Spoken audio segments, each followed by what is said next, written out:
What's up, guys? Hope you're having an amazing day. Welcome back to the channel. In today's video, we're going to be talking about shooting this little guy here again. Myself and my friends, Dave and Sean, we decided to make a trip to Pittsburgh to photograph. We've actually been there before, and the last time we were there, this is back in 2020. We didn't know that this was happening, but we got there and there was the George Floyd route going on, demonstration going on. So we ended up, just joining the crowd and photographing some of the events and stuff that was happening around that time. It was quite unfortunate what was happening, but it was 2020 and we were all living in the craziness and stuff that was happening around the world.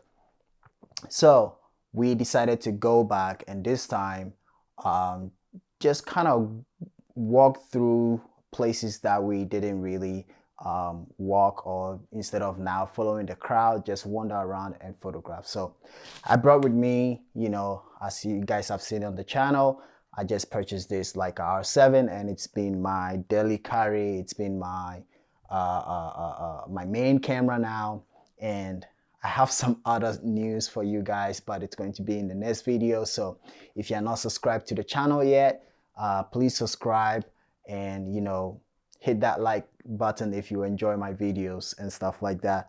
But I have really been enjoying this camera, and it's, like I said, it's been my main camera that I carry with me everywhere now. I just got some shutter button and this hot shoe cover that is making it look really nice here. So I've really been enjoying it. So we went to Pittsburgh. Before we got there, my friend Sean had been following a camera store that he said he wanted to check out, and it's Bernie's Photo Center. Anybody who is watching, if you live in Pittsburgh or you've been there, go check it out. It was a really nice place. I don't know if the guy we met in there is the owner, but he seems like it. Really nice guy.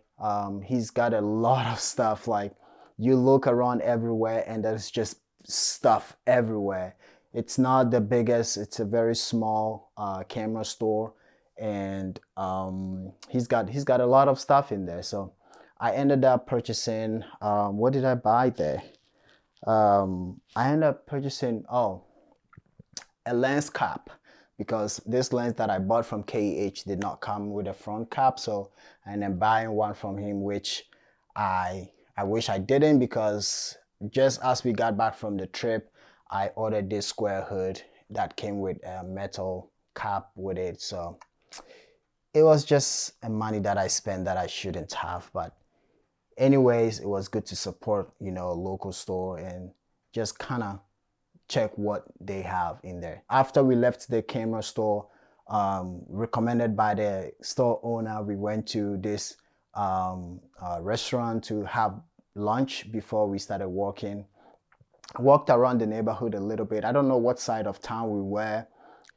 So yeah, after walking around the camera center store, we made our way down towards the city, towards downtown, over the bridge. Got some really nice photos over there. And then once we entered into downtown, we didn't really take that much time downtown, because we had spent most of the time around where we went to the photo shop, and then where we went to have lunch. So in downtown, we just walked into, like, over the bridge into I would say the town center. It's like a circle area. I don't know what it's called, but it looks like a lot of people hang out around there. And whilst we were there, I saw this guy smoking and had really cool jacket on. And immediately when I saw him, I knew I wanted to photograph this guy. So I approached him, and he was super nice, super cool. I told him how good he was looking, and that I really love what he was wearing, and would appreciate if he would let me photograph him. And he was really cool about that, because he was on the phone, and he was actually telling the person that the photographer wants to take a photo of him, because I said he looks cool. and that he will call that person back, which was really super cool of him to do, because these days nobody have time for anybody. So when people give you their time, it's very, very much appreciated. And I remember when I told him he looked cool and I wanted to photograph him, he was like, well, wait till you see my motorbike. And I turned around and his motorbike was parked right there. And yeah, I should have asked him to, either lean by the motorbike or sit on it for me to take the photo.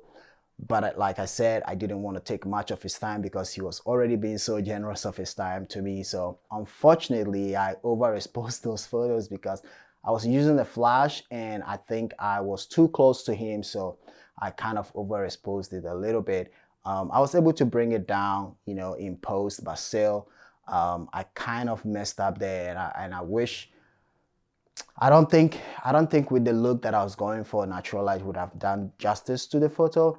That is why I ended up using the flash, but I should have either, shot at f16 or maybe backed up a little bit more. But I thought he was very interesting with his outfit and his face, so I wanted to get in very close. That was lesson learned. Next time I'll just take a minute to just kind of think about the shot and how I want it, and the gear that I have with me and how I'm going to use them.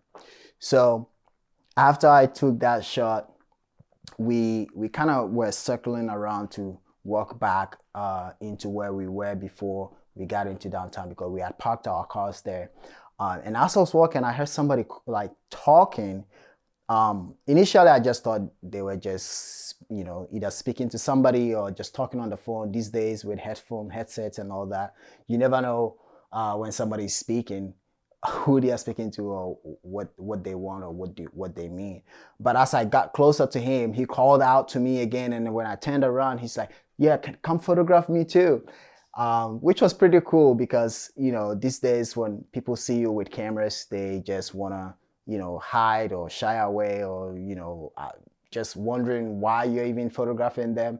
But this nice guy, this gentleman was open for me to take his portrait, which was really, really cool. And I did like the portrait that I took of him. I used flash as well on him. And for him, I backed out a little bit, learned from my mistakes. So his photo really came out great. And he had a darker skin too, which is something that sometimes you have to compensate for, with a lighter skin. If you have the same flash power, the same distance, all that, the light skin will still be a little overexposed than the darker skin. So anyway, I learned my lesson there, got it right. And then we kind of circle around, took some photos a little bit, and head back into back to where we had parked our car. So on this trip, I think I shot 2 or 3 rolls. I shot some Portra 800 as well as some black and whites.